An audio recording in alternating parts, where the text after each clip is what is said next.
點解洗完都有漬？即刻睇片，教你點洗。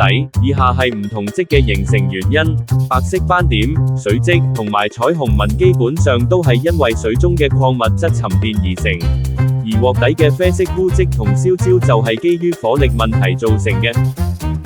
想解決，用一支沙液就搞得掂。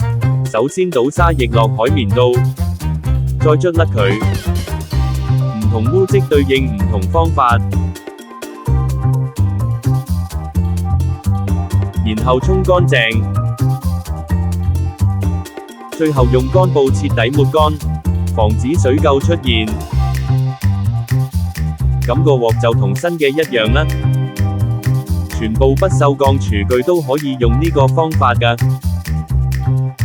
如果想再保養得好啲，喺用明火烹調嘅時候，千祈唔好俾電木手柄太近火源啦，唔係就好易燒溶。記得要不定時用沙液清潔廚具，保持廚具光潔如新啊！健康新一代，首選牛頭牌 Buffalo。